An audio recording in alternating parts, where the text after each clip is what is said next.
Killer is Dead is the new game from the developers of No More Heroes and Shadows of the Damned, but the charm and energy of previous Grasshopper Manufacture games is nowhere to be found in Killer is Dead, and it's been replaced with a misogynistic mean streak about a mile long.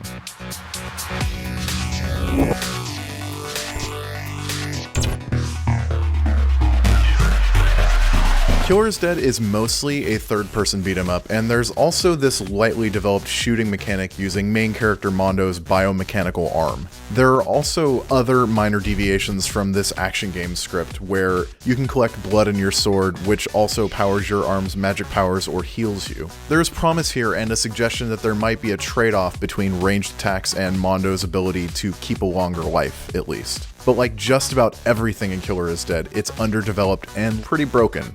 Killer is Dead is a litany of every crappy video game issue of the last decade or two. The camera is horrendous, the screen tears like crazy, the collision detection is so bad that trying to walk onto bridges or catwalks or the ground is a chore. It's easy to get stuck on scenery mid-fight, and this can lead to a pretty serious pounding later on.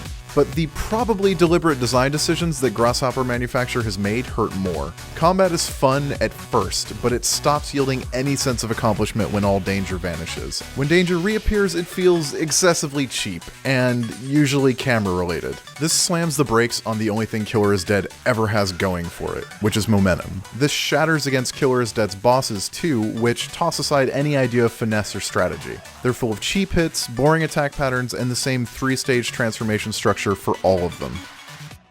I don't know how many person hours went into Killer is Dead, and I can't say if it's lazy, but it is a collection of staggeringly poor cliches executed with seemingly little care or consideration. The story drives this home as it meanders over nearly as much running time as the actual gameplay, and it collides with every anime and manga trope I could think of, and if you made a drinking game out of it, you'd probably be dead. But the final insult, which takes Killer is Dead from a poorly executed but forgettable action game to something really awful, is all the rampant sexism.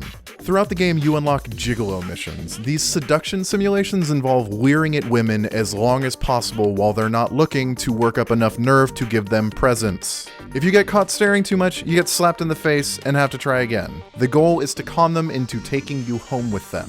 Killer is Dead locks a number of sub-weapons for your mechanical arm behind the manipulated affections of the women in the gigolo missions. And I guess this would make that arm the most ridiculous form of peacocking ever conceived by aspiring pickup artists. You might be able to beat Killer is Dead without these spoils of douchebaggery, but it would make a bad game even more boring. The women you're picking up desperately hound you throughout each mission to let you know it's time to play the minigame again. If you do it enough times, you're awarded achievements for making them, quote, your prisoner, body, and soul. And even apart from the gigolo aspects, every female character in Killer is Dead exists to be rescued, killed, gawked at, or fucked for an in-game item. Killer is Dead would almost work as a parody of some of the worst elements of the last 20 years of video games if it weren't so dead serious and pathetically incompetent. Grasshopper Manufacture has made a name for bucking and subverting conventions and the traditional ideas of good taste, but they've never made a game this mean-spirited or deeply mechanically flawed.